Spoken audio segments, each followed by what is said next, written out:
देखिए, बजट का जहाँ तक सवाल है, आज तक एक ही वैसे व्यक्ति विपक्ष के माने जाते थे खुला दिल वाले, वो थे अटल बिहारी वाजपेयी जी, जो खुल करके अगर कहीं खामियां थी तो खामियां बताते थे, और नहीं तो प्रशंसा की बात थी तो प्रशंसा करते थे। उसके बाद हम आज 44 साल से राजनीति में हैं। कितना भी अच्छा बजट क्यों न होगा, विरोधी लोग अपना धर्म मानते हैं उसमें कोई न कोई बात निकाल लेना। तो इसी तर्ज पर इस तरह की बात वो लोग कर रहे हैं।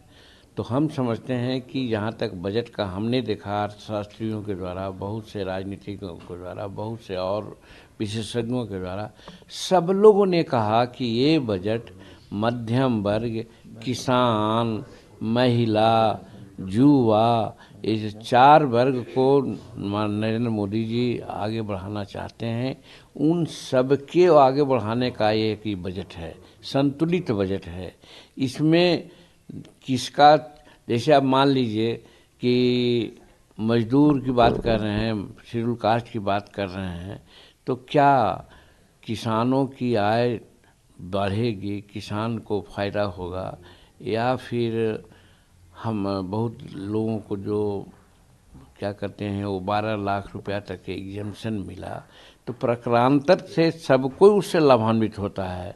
तो इसमें ये कहना कि अमुक आदमी के लिए नहीं है, सो बात नहीं है, ये सबके लिए बजट है। और प्रधानमंत्री ने कहा, ठीक ही बात कहते हैं, कि ऐसा बजट है कि इससे सरकार का खजाना खाली होगा लेकिन आम जन का खजाना भरेगा। तो इस बात को समझ, तो आम जन में तो सब कोई होता है, महिलाएं भी होती हैं, शेड्यूल कास्ट भी होते हैं, शेड्यूल टाइप्स भी होते हैं। तो ये बात है। तो इसलिए उन लोग अगर ऐसा कहते हैं तो हम नहीं समझते हैं कि उनका कहने का कोई औचित्य है। बिहार में चुनाव है, दिल्ली में भी चुनाव है। राहुल गांधी और कांग्रेस पार्टी के लोग बोल रहे हैं कंप्लीट ये दोनों प्रदेश को देख के ही बजट बनाया गया है। हमारा कहना है कि 2024-25 का जो बजट हुआ था, वो कौन बिहार में चुनाव था? वो तो कोई, आइए अध्यक्ष जी बैठिए, बैठाइए भाई। हाँ, बिहार में कौन चुनाव था? तो इससे बढ़िया बजट तो लास्ट ईयर का था बिहार के लिए। तो इसलिए ये कहना गलत है। बात सिर्फ है यही है कि प्रधानमंत्री जी के दिमाग में है कि नॉर्थ ईस्ट के स्टेट के साथ कुछ न कुछ कमी रह गई है, इंक्लूडिंग बिहार। इसलिए इस लोगों को कमियों को पूरा किया जाए। तो आप जानते हैं कि नॉर्थ ईस्ट में जितने भी 8-9 स्टेट हैं, वो सब में हर मंत्रियों को, हर विभाग के मंत्रियों को भेजा जा रहा है। हमें भी 3 राज्य में भेजा गया, असम, सिक्किम और मेघालय। और वहाँ जाते हैं तो सभी विभागों की चर्चा करके लाते हैं और उसको रजिस्टर देते हैं। तो उसी प्रकार से बिहार को भी पिछड़ा राज मानते हैं वो, और कोशिश उनकी यही हो रही है कि हम बिहार को आगे बढ़ावें। और दूसरी बात कि नीति आयोग ने निर्णय ले लिया है कि हम स्पेशल राज्य का दर्जा नहीं अब देंगे किसी को। तो वैसी परिस्थिति में स्पेशल राज्य की दर्जा लोग मांगते हैं तो वो बेकार की बात मांगते हैं, वो पत्थर में अपना माथा को ठोकते हैं।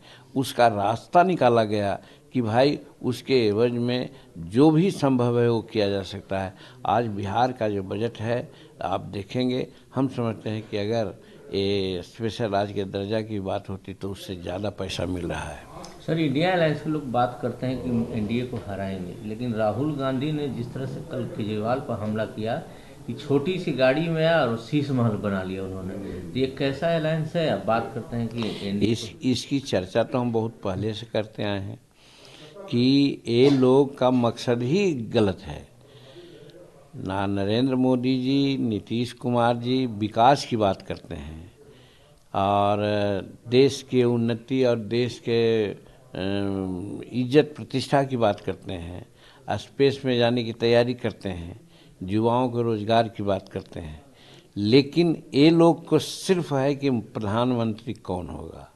तो जब प्रधानमंत्री के लिए 10 गो उनके पास उम्मीदवार है तो मत फुटबॉल तो होगा ही। तो वैसी परिस्थिति में जब केजरीवाल और इधर ममता जी ये सब सोच रहे हैं कि साहब हम प्रधानमंत्री के कैंडिडेट होंगे, तो वैसे परिस्थिति में कांग्रेस वाले तो सोचेंगे।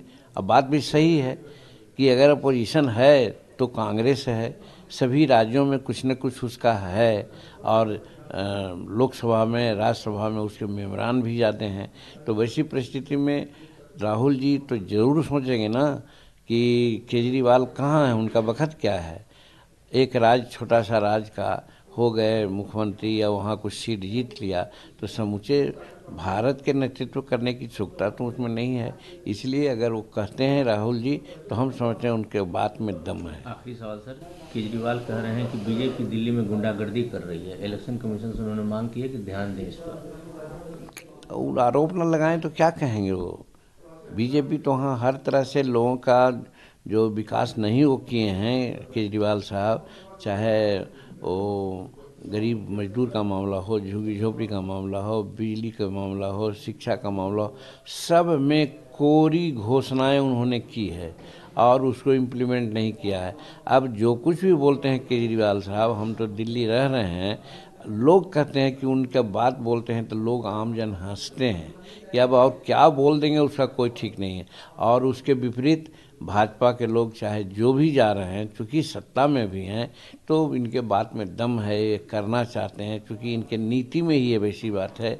और जहाँ तहाँ बात होती है तो हम लोग भी सजेशन देने वाले में होते हैं कि गरीबों के लिए होना चाहिए, मजदूरों के लिए होना चाहिए।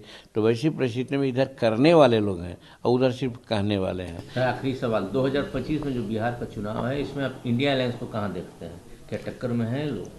देखिए, एनडीए के लोग बहुत सूझबूझ के साथ तैयारी में जुटे हैं। पांचों दल के नेताओं को, चाहे प्रदेश प्रमुख अध्यक्ष हों या जिला अध्यक्ष हों, सभी जिलों में उसकी एक बैठक हो रही है, संयुक्त बैठक हो रही है, और अपार भीड़ वहाँ पर उपस्थित हो रहे हैं। जहाँ भी देखा गया वहाँ पर 10,000 15,000 की भीड़ होती है। वहाँ पर कोई बड़े नेता नहीं जा रहे हैं, सिर्फ और सिर्फ प्रदेश के अध्यक्ष लोग जाते हैं, जिला के अध्यक्ष लोग जाते हैं। इससे समय एक बनी है, ऐसा लगता है जो टारगेट फिक्स किया गया है कि 2025 में निश्चित रूप में एनडीए के लोग 225 सीट जीत के आवेंगे। और तय किया कर लिया गया है कि आगे भी नीतीश कुमार जी बिहार के ही मुख्यमंत्री बनेंगे। तो इस लाइन पर चल रहा है, यहाँ किसी प्रकार का विभेद नहीं है, चट्टान के तरह सब एनडीए जुट हैं। इसलिए जो उन्होंने डिक्लेयर किया है, हम समझते हैं कि उसमें कहीं कोई दिक्कत होने वाली नहीं है और 225 सीट एनडीए जीतेगी।